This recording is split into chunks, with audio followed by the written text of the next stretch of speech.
Hello everyone. Programming कन्सेप्टको theory class पढिसकेपछि आजदेखि हामीले सी प्रोग्रामिङ अथवा सी ल्याङ्ग्वेज प्रोग्रामिङ ल्याङ्ग्वेज हामी स्टार्ट गर्न गइरहेका छौँ। सी प्रोग्रामिङ डेनिस रिट्ची भन्ने व्यक्तिद्वारा डेभलप गरिएको एउटा प्रोग्रामिङ ल्याङ्ग्वेज हो। जसरी हाम्रो ह्युमन बडीमा एउटा स्ट्रक्चर जस्तो हेड, नेक, त्यसपछि सोल्जर यसरी एउटा स्ट्रक्चर वेमा एउटा फर्म भएको छ, त्यसै गरी हामीले कुनै पनि प्रोग्राम गर्दाखेरि एउटा स्ट्रक्चरलाई हामीले फलो गर्नुपर्ने हुन्छ। त्यसरी नै हामीले स्ट्रक्चर इन सी प्रोग्राम भएर आज हामी पढ्दैछौँ। यसमा बेसिकली केही पार्ट्सहरू मैले चाहिँ जति पनि तिमीहरूको स्ट्रक्चर अफ सी प्रोग्राममा हुन्छ ती कुराहरूलाई चाहिँ केही पार्ट्सहरू मैले यहाँ राख्ने इन्क्लुड गरेको छु point wise. Pre processor and header file भनेर छ एउटा, functions, variables, statements and expressions and comments. यसरी यी पार्टहरू चाहिँ हाम्रो सी प्रोग्रामिङ ल्याङ्ग्वेजको स्ट्रक्चरमा पर्दो रहेछ। अब हामीले यसलाई वान बाई वान पढ्दै जान्छौँ। फर्स्टमा छ हाम्रो pre processor and header file. अब प्री प्रोसेसर भनेको के हो एन्ड हेडर फाइल भनेको के, त्यसको बारेमा पढौँ है। अब प्री प्रोसेसर भनेको चाहिँ जस्तो एउटा कमनली युज्ड प्री प्रोसेसर डिरेक्टिभ्सको इक्जाम्पल लिएर कुरा गर्छु, ह्याज इन्क्लुड। यसले चाहिँ के गर्छ भन्दाखेरि which helps to include the necessary header files for further execution. भनेको हाम्रो हेडर फाइलहरू जति पनि छ जस्तो stdio.h, conio.h, math.h यिनीहरूलाई चाहिँ इन्क्लुड गराउने काम गर्छ। र हेडर फाइल भनेको चाहिँ के हो त? हेडर फाइल भनेको चाहिँ मैले यहाँ माथि नै मेन्सन गरेको छु, header files are the standard library files of C programming language which contents the detail information about the variables, constant, operators, expressions and library functions.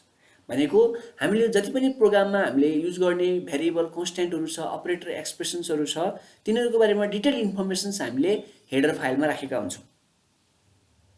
Pre प्रोसेसरको काम के हो भन्दाखेरि जुन हेडर फाइल र प्रोग्राम कोड्सलाई लिङ्क गराउँछ। मैले लेखेको छु the pre processor directives helps to include or link these header files to the program code. यसको इक्जाम्पल्स हामी हेर्न सक्छौँ। ह्याज इन्क्लुड stdio.h भनेको स्ट्यान्डर्ड इनपुट आउटपुट .h भनेको हेडर फाइल। अब यसको काम के हो त भन्ने कुराहरू यहाँनिर मैले लिस्ट गरिदिएको छु। It will include stdio.h file into our source program which has the informations for all the inputs output function। हामीहरूको इनपुट आउटपुट फङ्सनहरू जति पनि छ त्यसको बारेमा चाहिँ यसले चाहिँ एउटा इन्फर्मेसन्सहरू चाहिँ यो जुन stdio.h भन्ने हेडर फाइलभित्र राख्दो रहेछ। जस्तो स्क्यानएफ, प्रिन्टएफ इक्जाम्पलहरू भयो। अब यसरी नै अरू पनि छ, इन्क्लुड conio.h। conio मतलब कन्सोल इनपुट आउटपुट। अब यसको काम के हो त भन्दाखेरि हामीले प्रोग्राममा क्लियर स्क्रिन अथवा गेट सिएच यो खालको तिमीहरूको यो एउटा फङ्सन भनौँ अथवा एउटा इन्स्ट्रक्सन युज गर्नका लागि हामीले यो conio.h भन्ने हेडर फाइल इन्क्लुड गर्छौँ। त्यसरी नै अर्को छ इन्क्लुड math.h। म्याथमेटिकल फङ्सन्सहरूलाई हामीले प्रोग्राममा कतिपय प्रोग्रामहरूमा म्याथमेटिकल फङ्सन्सहरू युज गर्नुपर्ने हुन्छ। जस्तो मैले राखिदिएको छु पावर, PW भनेको पावर भयो, अर्को स्क्वायर रुट, यस्तो फङ्सन्सहरू म्याथमेटिकल फङ्सन्सहरू युज गर्नका लागि हामीले math.h भन्ने हेडर फाइल युज गर्नुपर्छ। त्यसरी नै अर्को string.h भनेर छ, यो पनि एउटा तिमीहरूको हेडर फाइल हो। यसमा चाहिँ हामीले जस्तो string length, string cat, string concatenate भनेको यो हैन, स्ट्रिङ लेन्थले त्यो स्ट्रिङको लेन्थ जनाउँछ, string upper, string lower, string reverse, different यो स्ट्रिङ प्रोसेसिङ फङ्सनहरू छ।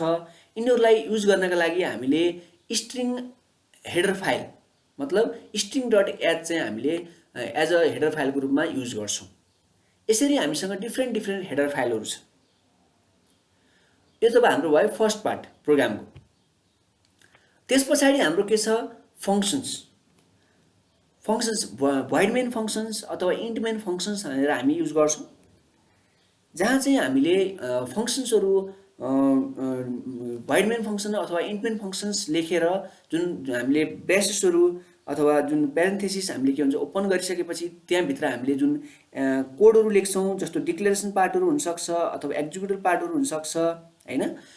त्यो डिक्लेरेसन्स अथवा एक्जिक्युसन पार्टहरू चाहिँ हामीले जुन दुईटा ब्राकेटहरू जस्तो open bracket, close bracket open गरेर जुन कर्ली ब्रेसेस हुन्छ त्यहाँभित्र हामीले ती डिक्लेरेसन र एक्जिक्युसन पार्टहरू लेख्छौँ। अर्को भ्यारिएबल्स भनेर छ। प्रोग्राम लेख्दाखेरि हामीले डिफ्रेन्ट भ्यारिएबल्सहरू हामी के गर्छौँ युज गर्छौँ। अर्को स्टेटमेन्ट्स एन्ड एक्सप्रेसन्स हैन, जस्तो हाम्रो के हुन्छ प्रिन्टिङ स्टेटमेन्ट हुनसक्छ हैन। अब इनपुट के भन्छ इनपुट लिनका लागि स्क्यानएफ हामी युज गर्छौँ हैन, त्यो स्टेटमेन्टहरू अथवा कुनै एक्सप्रेसन्सहरू हुनसक्छ। अब जस्तो कमेन्ट्स भनेर छ अर्को पार्ट। कमेन्ट्समा हामीले जस्तो कमेन्ट्स किन युज गरिन्छ, कमेन्ट्स प्रोग्रामिङ किन इम्पोर्टेन्ट छ भन्दाखेरि यदि हामीले प्रोग्राम लेखेर जुन प्रोग्रामको जुन कोड लेखेर अथवा इन्स्ट्रक्सन लेखेर प्रोग्राम गरेर यतिकै छोडिदियौँ भने भोलि अरूले हेर्दा प्रोग्राम हेर्दाखेरि अथवा आफैले पनि केही महिना अथवा केही दिन पछाडि हेर्दाखेरि नबुझिन सक्छ। यदि तिमीहरूले त्यहाँ कमेन्ट्स लाइन राखेर कमेन्ट लेखिदियो भने चाहिँ पछि आफूलाई बुझ्न पनि सजिलो हुन्छ र अरूले बुझ्न पनि अथवा अरूले हेर्दाखेरि सिक्नु पर्दाखेरि उनीहरूलाई पनि सजिलो हुन्छ। यसरी हामीले एउटा सी प्रोग्रामको एउटा स्ट्रक्चरको बारेमा हामीले चाहिँ के गर्यौँ भन्दाखेरि अलिक डिस्कस गर्यौँ। अब हामीले चाहिँ यसको इक्जाम्पल्सहरू प्रोग्रामिङ इक्जाम्पल्सहरूको बारेमा चाहिँ अब नेक्स्ट भिडियोमा हामी एउटा प्रोग्रामिङ इक्जाम्पल एक्सप्लेन गरेर म तिमीहरूलाई सिकाउँछु। यो सबै स्ट्रक्चरहरू त्यहाँनिर आउँछ। आजलाई चाहिँ म यो भिडियोमा यति नै गर्छु। नेक्स्ट भिडियोमा हामी प्रोग्रामिङ इक्जाम्पलको बारेमा डिस्कस गरौँला।